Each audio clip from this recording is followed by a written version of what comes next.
Today we'll talk about this wonderful analog heat saturator by Electron and how you can implement it in your tracks.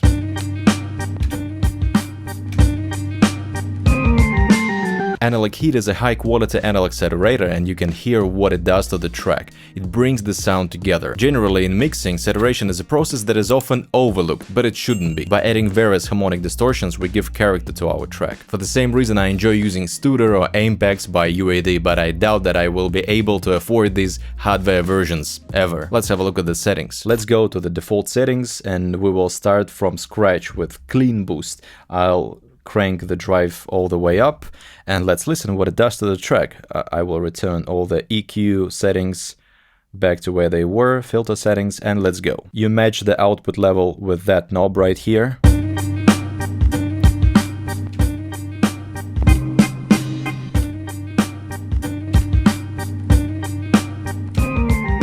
And as you hear on the very first setting, Clean Boost, drive all the way up, everything all the way up, it already gives you the power. The track is already there. You can feel this warmth. Let's go to the next setting, saturation. I'll just dial back my drive setting because it will crank it up a little higher.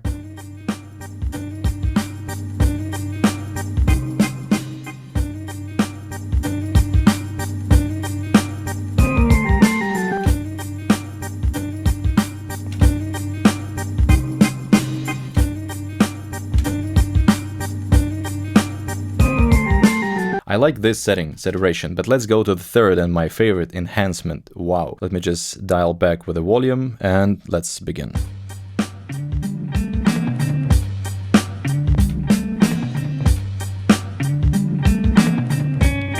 As the track goes on, I will be playing with these knobs right here. It's low and high frequencies with the EQ and that frequency cutoff right here, so just stay with me.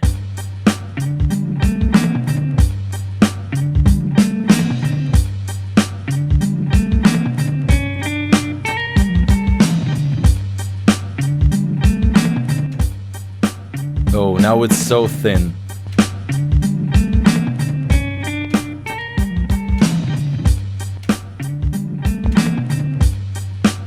And with the heat on, it's right in your face.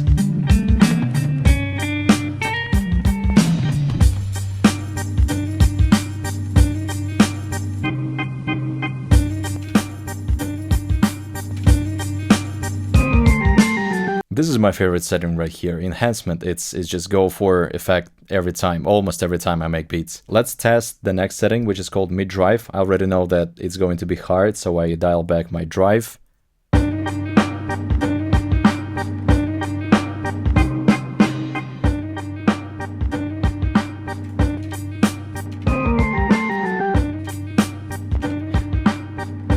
We can use this setting and some of the others stylistically, so we can go to, let's say, bass or the sample and use the sample with the same settings. So we mustn't use that as a master effect only. We can resample the sound later in the MPC. Right now, my cable from the Electron goes into camera. This is the main output. Usually it would go to the monitors, but in the other case, I can go from the main output here and go to the main input into my MPC and resample that sound, and wow, you will just play with it continuously. And I remind you that if you want to learn how to use these instruments professionally, MPC, Push 3, SP404, I have prepared a special educational program for you. In 2023 alone, I have educated more than 100 beatmakers, and I hope to see you in our team. You can find the link in the description. Let's go to Rough Crunch, listen to what it does.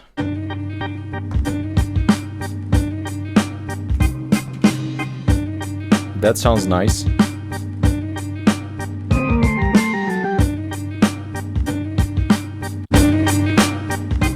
Classic distortion. You see, my drive is at zero right here, but there is distortion still.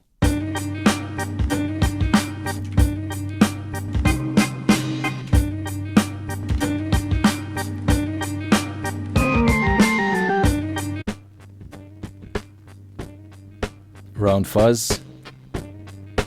That's some stylistic effect you can play with. And high gain.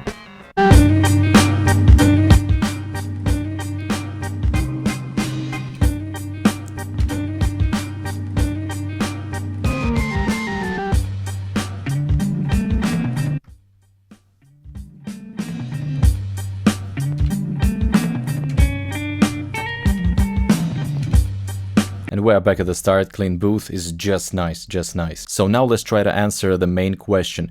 Is it really worth $1,000? And the answer is, it really depends on you, on how you want to use Electron Analog Heat. For example, if you use saturation only after, in the process of mixing the track, when you finish the track, you exported it from MPC, Push or whatever, and you're working in Logic, Ableton, and you just want to add some saturation to here and there, then maybe Electron Analog Heat is going to be an overkill for you. You can just use Studer by UAD, Ampex, or Saturn by FabFilter. They are incredible, wonderful plugins. And one of the amazing things right here is that Analog Heat can be used as a plugin actually in your DAW. You just hook it up by the USB cable to your computer. There is a specific application, and you can use this saturator on almost any track. So let's say you will add that effects to drums, to hi-hats, to the sample, to the bass, and the settings will be different. So you will use that as you would use Saturn by FabFilter, only that this thing, it's really, by the way, heating up, because it's called heat, you know, it's going to be placed on your table. Of course, if it would be $700 or $600, that would be much better to say, yes, go for it, definitely 100%. And then again, there is no compressor built in, there is no reverb built in. I know that there is a version which is called Analog Heat Plus Effects, which is considered to be a newer, updated version, but in that case, MK2, it doesn't have any compression. It just has filter, EQ, and just basic EQ. It is just two knobs right here, envelope and LFO, which is great, but then again, how often would you use that in your track compared to a compressor? To have a compressor built in would be a much better option. But then again, the second answer to the question, you would really need this if you are planning to use it as a standalone device only, if you are planning to go to lives, if you're going to play in bars and clubs, or you just prefer making music, touching the knobs, the real knobs, touching the metal of the equipment, it's really nice, and it really brings your track on the next level. Of course, the perfect option would be to find that Analog Heat Mark II somewhere on the used market, because the price there is much more affordable and the device becomes, you know, friendlier. But all in all, I would say that Analog Heat has its place on your desk, in your setup, if you like the analog equipment just like me. But saturation alone will not help you to write a nice track. And in these videos I show you how to create cool sounding sampled boom bap beats using MPC or Push 3. You can watch them.